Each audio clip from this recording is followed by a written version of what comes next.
అప్పుల బాధలు వెంటాడుతున్నాయా? అయితే 6 జేవిఆర్ వారి జాతిరత్నాలు ధరించండి. Hello viewers, welcome to our channel. So early మార్నింగే వినకూడని సంఘటనలు అండ్ వినకూడనివి ఏవి కూడా మన చెవిన పడకూడదు అంటూ ఉంటారు. అలాంటి సంఘటనే రీసెంట్‌గా కర్నూలులో చోటు చేసుకుంది. ఒకే కుటుంబానికి సంబంధించినటువంటి నలుగురు కూడా చనిపోవడం, అలానే తండ్రికి దూరమైనటువంటి కూతురు కావచ్చు, లేదు అనంటే ఒకటే తల్లి ఉన్నటువంటి ఇంట్లో కొడుకు కావచ్చు, ఇలా చాలా మందిని కూడా ఫ్యామిలీ మెంబర్స్ కోల్పోవడం. సో మనం చూస్తూ ఉంటాం కదా, కొన్ని సినిమాల్లో కూడా ఒక రోడ్ యాక్సిడెంట్ జరిగినా, లేదు అనంటే ఒక కుటుంబం కోల్పోయినా, ఆ కుటుంబంలో ఉన్నటువంటి ఒక్క వ్యక్తికే అది వర్తించదు, మొత్తం మిగిలినటువంటి ఫ్యామిలీ మెంబర్స్‌కి అంతటికి కూడా వర్తిస్తుంది అని. అలాంటి ఒక సంఘటన ఈరోజు చోటు చేసుకున్నది మనందరికీ తెలుసు. ఇప్పటికీ న్యూస్‌లో మీరందరూ చూసే ఉంటారు. సో ఈ ముగ్గురు అక్క చెల్లెళ్ళు. సో ఒకటే కుటుంబానికి చెందిన వాళ్ళు.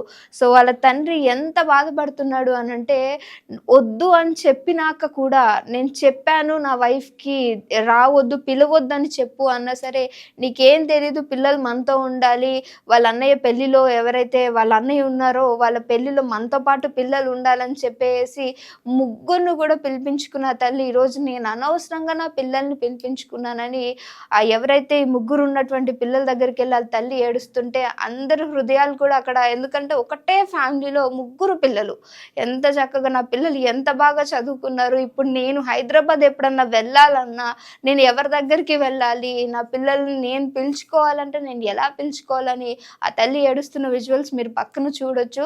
సో ఇది ఇప్పుడు దీన్ని అంతటిని కూడా మిస్టేక్‌గా మనం ఎలా చూడొచ్చు? ఎవరిది మిస్టేక్ అని చెప్తాము?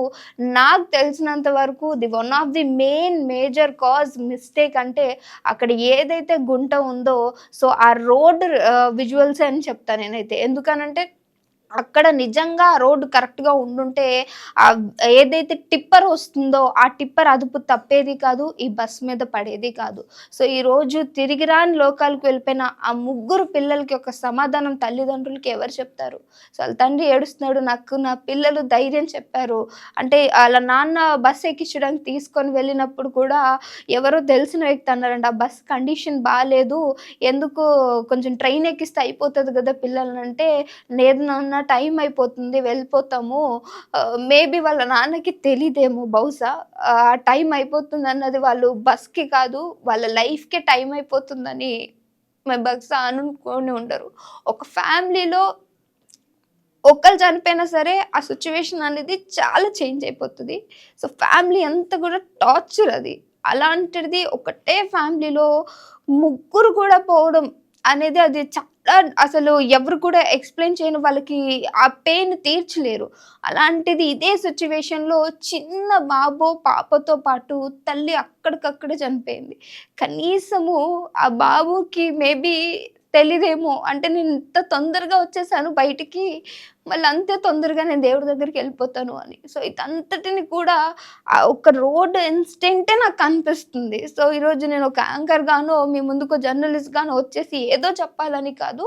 సో రోడ్ రవాణా వాళ్ళకి మేము ఒక్కటే చేతులు జోడించి చెప్తున్నాము, ఈ రోడ్లు ఏవైతే ఉన్నాయో వాటిని బాగు చెయ్యండి. సో ఎందుకనంటే, ఏదో చిన్న రాయో లేదంటే ఇంకేదో మేబీ అంటున్నారు, ఆయన ఏదో ఆల్కహాల్ తీసుకున్నాడో అందుకు అదుపు తప్పిందో ఏదన్నా కావచ్చు. ఆ రోడ్ సరిగ్గా ఉంటే ఇలాంటి ప్రమాదాలు జరగవా అని నేను చెప్పలేను గానీ, ఇంతటి డ్యామేజ్ ఫ్యామిలీస్‌లో అందరూ పోయేంత డ్యామేజ్ అయితే బహుశా జరగదు. ఈరోజు ఆ 24 మంది ఎవరైతే చనిపోయారో వాళ్ళ ఫ్యామిలీస్‌కి తీరని లోటు ఈ గవర్నమెంటే ఇచ్చిందని చెప్తా నేను.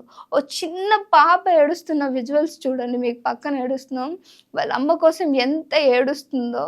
సో మేబీ అమ్మాయికి నిజంగా చాలా ఇష్టమేమో వాళ్ళ మమ్మీ అంటే, నన్ను వదిలి వెళ్ళిపోయావు కదా అని నేను చెప్పకంటే మీరు అక్కడ అమ్మాయి విజువల్సే చూడొచ్చు. సో తనకి అర్థం కావట్లా ఎందుకొచ్చిందో, యూనిఫామ్ వేసుకొని వచ్చేసింది అక్కడికి. ఆ చిన్న ఏజ్‌లో వాళ్ళ అమ్మ పోయిందని, ఆ అమ్మాయికి అసలు చనిపోతారంటే ఏంటో కూడా తెలియని ఒక ఏజ్. అక్కడ కూర్చొని మార్చురీ దగ్గర కూర్చొని అమ్మ ఏడుస్తుంది. సో ఇదంతటికి కారణం మనం ఏమని చెప్తాం చెప్పండి? సో ఇలాంటి కొన్ని న్యూసెస్ చదవాల్సి వస్తుందని అసలు కర్నూలు ఇన్సిడెంట్తోనే లాస్ట్ అయిపోవాలి అని అనుకున్నా నేను. బట్ ఇవి ఆ తర్వాత ఇంకా ఇంకా ఇంకా పెరుగుతూనే ఉన్నాయి. ఇంత బ్యాడ్ సిచ్యువేషన్లో ఉన్న మీడియా వాళ్ళంటే ప్లీజ్ చాలా రెస్పెక్ట్ ఉంటుంది మీడియా వాళ్ళంటే జనాలకి. మీరు ఆ సిచ్యువేషన్లో కూడా వెళ్ళి వాళ్ళకి మైక్స్ పెట్టి వాళ్ళంతా ఏడుస్తుంటే వాళ్ళని క్వశ్చన్స్ వేసి అంత ఇబ్బంది పెట్టకూడదు. మీకు అంతగా న్యూసెస్ కావాలి అని అంటే వాళ్ళ రిలేటివ్స్ ఇంకెవరో ఉంటారు, వాళ్ళు ఉన్న బాధలో మీరు ఇంకా గుర్తు చేసినట్టే అవుతారు. సో ఎందుకు చెప్పాలనుకుంటున్నానంటే లాస్ట్ టైం జరిగినటువంటి ఆ న్యూస్లో కూడా ఎంత పిచ్చి పిచ్చిగా అంటే మన పైన ఉన్న రెస్పెక్ట్ కూడా మీరే తీర్చేస్తున్నారు.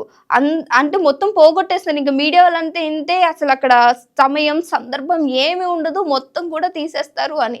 దయచేసి ఇలాంటి పనులు మీడియా వాళ్ళు చేయకండి. ఎందుకనంటే వాళ్ళకి మన పైన ఒక చిన్న రెస్పెక్ట్ ఉంది, దాని ఉంచండి. ఆల్రెడీ ఇప్పుడు వాళ్ళందరూ బాధల్లోనే ఉంటారు. మార్నింగ్ నుంచి అందరూ చాలా కష్టపడుతున్నారు అక్కడ ఉన్నటువంటి న్యూస్ని జనాలకు చేర్చడానికి. కానీ అది చేర్చే విధంగా ఉండాలి, కానీ అక్కడున్న అంటే బాధితులు ఎవరైతే ఫ్యామిలీ మెంబర్స్ ఉన్నారో వాళ్ళని ఇబ్బంది పెట్టే విధంగా ఉండొద్దు. ఎంతో మంది తల్లిని కోల్పోయిన పిల్లలు, ఆ అమ్మాయికి అయితే 2 అక్క చెల్లెలు ఎవరైతే ఉన్నారో వాళ్ళకి అమ్మ నాన్న ఇద్దరు బాగాలేదని చెప్పి హాస్పిటల్ చూయించుకోవడానికి వెళ్ళిన వాళ్ళు అదే హాస్పిటల్లో డెడ్ బాడీస్గా కనిపిస్తే వాళ్ళు తీసుకునే సిచ్యువేషన్స్ ఆ పిల్లలకి లేదు. సో ఇలాంటివి ఇంకా ఒకటే ఫ్యామిలీకి సంబంధించిన ఈ 3 అక్క చెల్లెలు, అందులో అమ్మాయి ఎవరైతే థర్డ్ అమ్మాయి సెకండ్ అమ్మాయి ఉందో తను ఎంబీఏ చేసి ఒక మంచి ఆర్టిస్ట్, డ్రాయింగ్ కూడా చాలా చక్కగా వేస్తుంది. అంటే ఒక మనిషిని చూస్తే ఎలా ఉన్నారో అలా దించేసే అంత మంచి కెపాసిటీ. ఆ వీడియో కూడా వైరల్ అవుతూ ఉంది బయట. వాళ్ళ అమ్మకి బర్త్డే గిఫ్ట్గా అమ్మాయి వాళ్ళ మమ్మీ డ్రాయింగే చేసిచ్చి, సో ఆ తల్లికి నిజంగా తీరని లోటుని చేకూర్చిందని చెప్తా నేను. సో ఎంతోమంది సో వాళ్ళ మరిది చనిపోయాడని, వదిన నాకు బిడ్డలు లేరు, నాకు అన్న తమ్ముళ్ళు లేరు, నా మరిదినే నేను కొడుకుగా అనుకున్నానని వాళ్ళ వదిన కూడా ఏడుస్తున్నటువంటి ఆ సిచ్యువేషన్ కూడా నిజంగా ఈరోజు ప్రతి ఒక్కరు హృదయాన్ని కదిలిస్తుంది. సో దయచేసి బయటకు వెళ్తున్న సేఫ్గా ఉండండి. ఎందుకంటే ప్రమాదం అనేది ఏ చోట నుంచి మనకి ఎలా వస్తుందో చెప్పలేము. ఇది మనం బస్సులో వెళ్ళినా, కార్లో వెళ్ళి ఏ విధంగా వెళ్ళినా, మనం నడుచుకుంటూ వెళ్ళినా, ఇంట్లో ఉన్నా సరే ఎలా వస్తుంది అనేది మనం చెప్పలేము. ఉన్న రోజులు హ్యాపీగా ఉండండి. ఇలాంటివి జరగకుండా ఉండాలంటే కొన్ని మన ప్రభుత్వాలు కూడా కేర్ తీసుకోవాలి. నిజంగానే వీళ్ళందరూ అంటున్నట్టు ఈ ఫ్రీ బస్ ఏదైతే ఉందో దాన్ని తీసేయాలి. ఎందుకనంటే ఆ ఫ్రీ బస్ అని చెప్పేసి జనాలు అంటే గవర్నమెంట్ని క్వశ్చన్ చేసే అంత మనకి లేకపోయినప్పటికీ, బట్ ఎస్ వాళ్ళు రేస్ చేసిన క్వశ్చన్ వాల్యుబులే. దీనివల్లనే బస్సులో రద్దీ ఎక్కువ అవడం, ఇలాంటివి జరగడం కూడా జరుగుతూ ఉంది. సో బస్సులో కొంచెమే రద్దీ ఉండుంటే ఈరోజు ప్రమాదం కొంతమేరకు ఉండేదేమో, ఇంత ప్రాణ నష్టం ఉండకపోతుండే. సో దయచేసి ఇలాంటివి జరగకుండా ఉండాలంటే గవర్నమెంట్ ప్లీజ్ మీరు దీనిపైన కేర్ తీసుకోవాలి. సో ఇలాంటి విషయాలపైన మీరేమనుకుంటున్నారు అనేది డెఫినెట్గా కింద కామెంట్ చేయండి.